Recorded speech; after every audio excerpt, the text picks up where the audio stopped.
Last thing I want to look at, Donald Trump, lawfare, legal cases. We spent months suggesting this was it. This was going to be the decisive thing that decided if he could win or not, that it helped him win the nomination, but it would hurt him in the general. And these four prosecutors rushing to try to get these cases done in a way that, again, independent of what you think about his actions or what he did or allegedly did, many of us thought that this was an effort to hurt him politically by Democratic prosecutors. It seemed pretty obvious that it was, and that it was an overreach, and that it was helping him actually even in the general because it was energizing Republicans.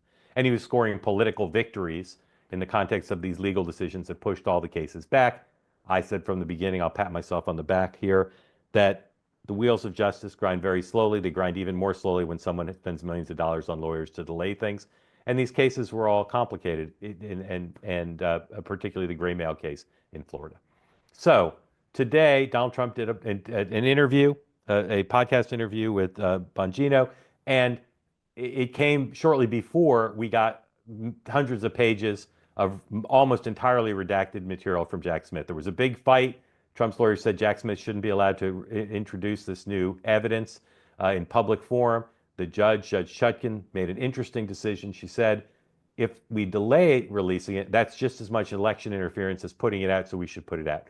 Sure, there's a public right to know, and I totally appreciate that. But to err on the side of hurting the defendant, again, seems like a curious decision if the judge is trying to be impartial. Nonetheless, they put out, so far, nothing, I haven't had time to read the documents myself, but nothing I've read about them suggests there's anything in them. I wonder if the redactions increased. It's hard to imagine why the Trump people cared. In any event, he was asked today in a podcast interview about the pending, what was then the pending release of these additional documents.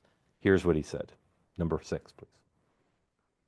Like deranged Jack Smith. This is a deranged individual. Do you see he's going to release another manifesto? I mean, is this guy is absolutely scum. Before the election? I've never seen anything like it. This is like tyranny. And the judge is allowing hammer sickle stuff. And the judge is allowing him to do it, and it's not even believable. This guy is a sick puppy, and they're going to release something else, and always before the election. You know, they want to do it before the election. It's election interference.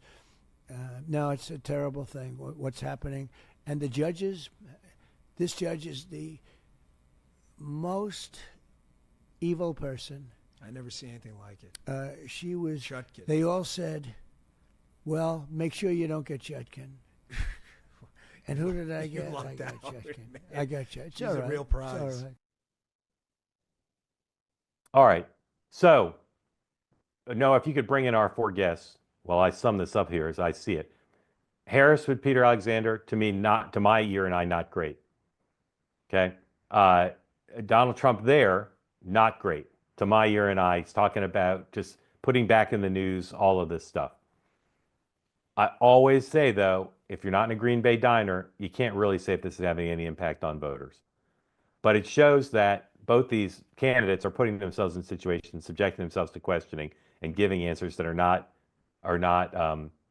particularly helpful. And in the case of Trump, he's courting all of these opportunities to